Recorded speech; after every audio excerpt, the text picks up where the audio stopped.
Bonjour, bienvenue dans ma bibliothèque. Nous sommes à Montréal le 16 juin 2012 et mon nom est Bruno Lalonde. Aujourd'hui, je vais peut-être vous lire un petit passage de Paul Nizan, Les chiens de garde, à la suite de la conversation que j'ai eue hier avec Luc, qui se reconnaîtra. Luc, qui prépare, qui ne prépare pas, qui va publier cet automne un livre absolument terrifiant. Je n'en dirai pas plus pour l'instant, mais je vais en rendre compte dans mes vidéos lors de la parution. Je vais en rendre compte de ce livre-là, dont j'ai eu le privilège de lire la première version. C'est accablant. C'est un réquisitoire terrible, à la fois documentaire et à la fois pamphlet. Un genre hybride. J'aime bien les hybrides, en étant un moi-même. Alors, je vais essayer de mettre de l'ordre dans mes idées. Encore une fois, la voix... casser la voix, hein? Je la casse bien, cette voix, avec mes manifs nocturnes. Alors, je vais vous parler un peu de Luc. Il m'a parlé de mes vidéos. Il m'a fait des compliments que j'apprécie. Merci. Il m'a fait une critique, le point faible selon lui, et je partage ça. Ça va me permettre de clarifier ma démarche d'ailleurs à partir de cette critique. De la difficulté de lire un texte à haute voix. Je n'y avais jamais songé avant de débuter cet exercice. Et il y a quelques jours, j'ai lu une entrevue de Jean-Louis Trintignant, qui a passé sa vie, vous vous rendez compte, sa vie à pratiquer Rimbaud, et qu'il juge après des décennies d'efforts, n'y être pas parvenu. C'est dire la difficulté de lire un texte, trouver le ton juste, la pause, l'espace, la respiration. C'est extrêmement compliqué, en tout cas beaucoup plus compliqué que je n'y croyais quand j'ai entrepris cette démarche de lecture dans ma bibliothèque. Ce que j'avais en tête, je vais en profiter ici pour un peu clarifier mon projet. Ce que j'avais en tête au début, c'était une défense non pas du livre, mais de la bibliothèque, comme écosystème naturel du lecteur. De montrer un lecteur dans son environnement naturel, qui est sa bibliothèque, que dans le débat sur la disparition du livre au profit de la version numérique, la question de l'espace de la bibliothèque est rarement évoquée. Et je ne crois pas que ce soit là un gain de voir disparaître ces murs remplis de livres, ces étagères qui ploient sous le nombre de livres. Personnellement, ma bibliothèque m'a sauvé la vie. Les livres ont donné un sens à ma vie. Mais ma bibliothèque, comme lieu où je pouvais me retirer du monde, me retirer de l'horreur marchande du monde, m'a sauvé la vie. Alors, ce que je voulais faire au début, c'était une défense de la bibliothèque, en tant qu'espace privé essentiel pour le lecteur. Et dans ce projet de lecture, alors, je vous dis que c'est beaucoup plus difficile qu'il n'y paraît que de lire un texte à haute voix. Parce que on a appris à lire avec les yeux. Mais je ne suis pas sûr que c'est un vrai gain. Oui, sans doute nos parents ravis de nous voir lire tôt et silencieusement. Moi, j'étais un jeune garçon qui pouvait rester des heures immobile, presque, dans ses livres. J'étais pas ce qu'on appelle aujourd'hui un hyperactif. Je pouvais rester des heures et des heures à lire.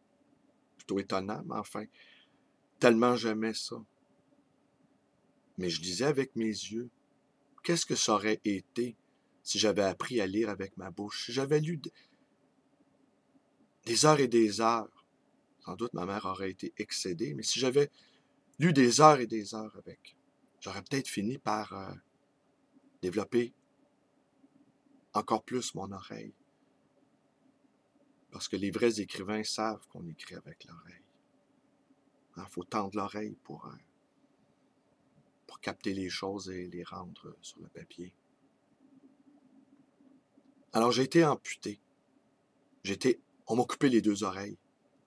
Mes yeux sont devenus exorbitants. Et mes oreilles n'ont plus rien recueilli. Elles sont devenues poreuses au fracas, à la rumeur du monde marchand.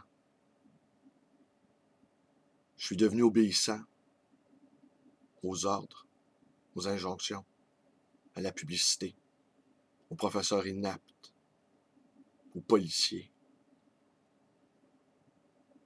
Mais un homme une femme qui fait des mots des autres, des grands mots des autres, une carapace afin de se protéger, cette femme est invincible.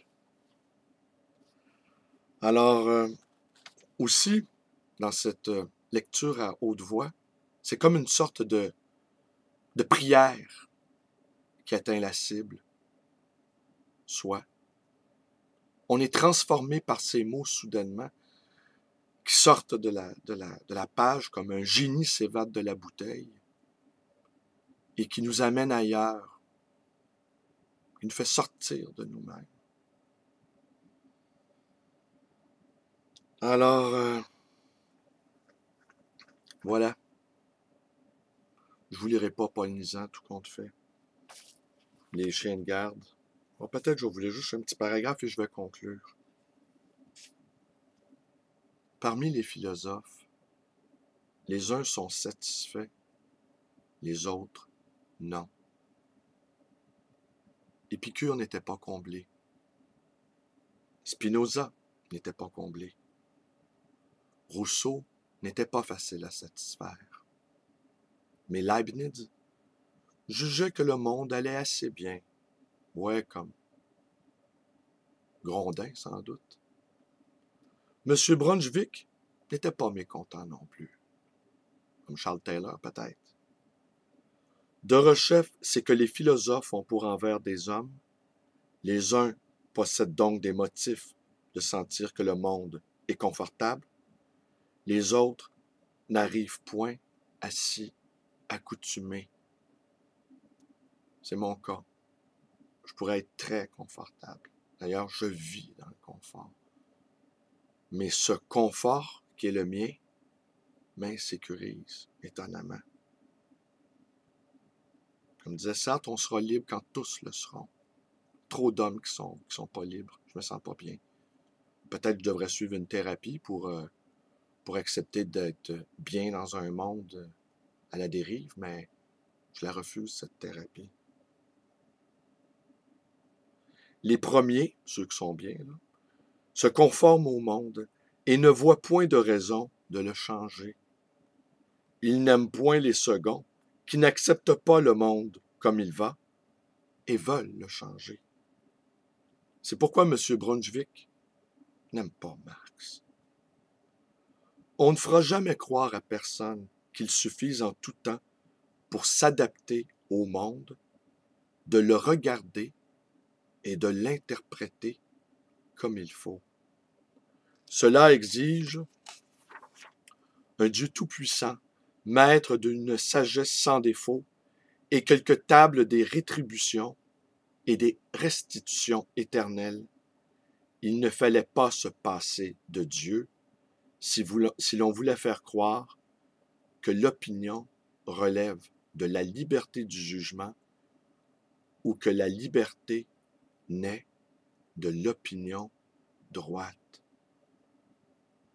Je n'aime pas la philosophie des écraseurs parce que je me suis senti écrasé.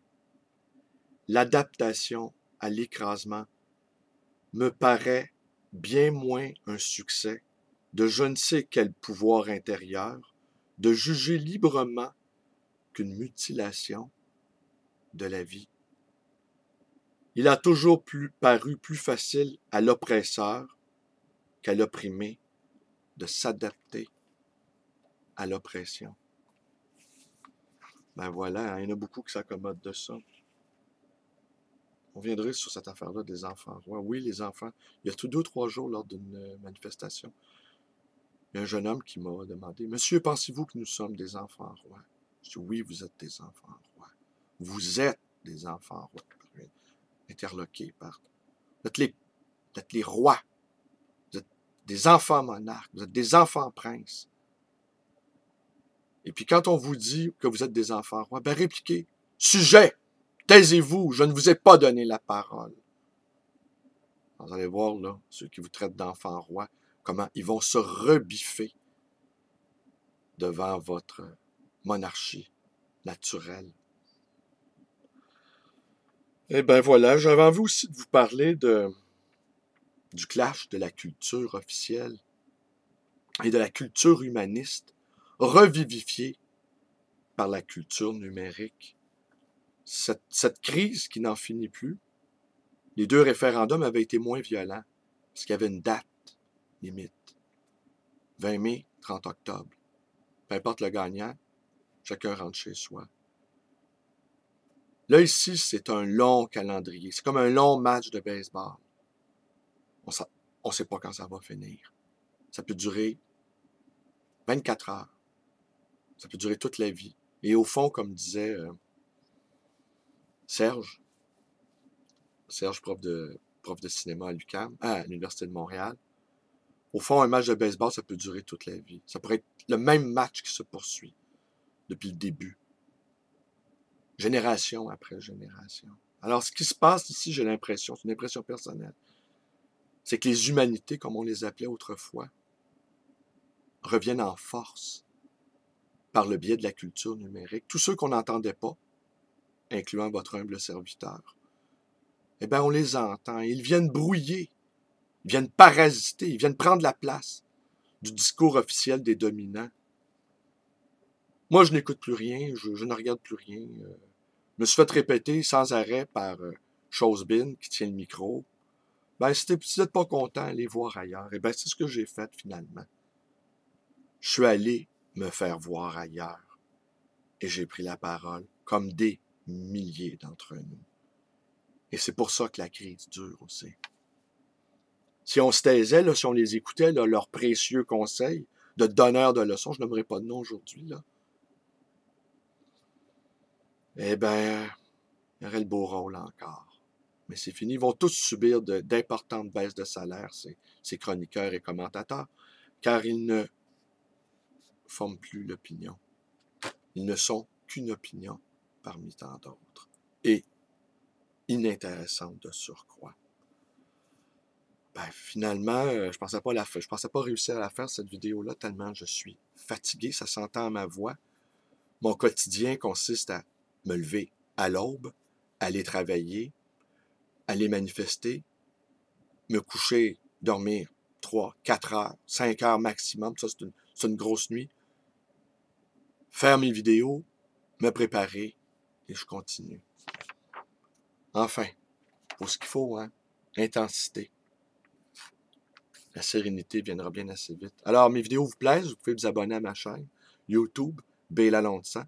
Vous pouvez également devenir un militant, une militante Facebook en vous joignant à ma page. Vous pouvez me téléphoner à ma librairie dans le 514-736-0999 et vous pouvez également me rendre visite à cette librairie d'occasion, le Livre Voyageur, dans le quartier Côte-des-Neiges à Montréal.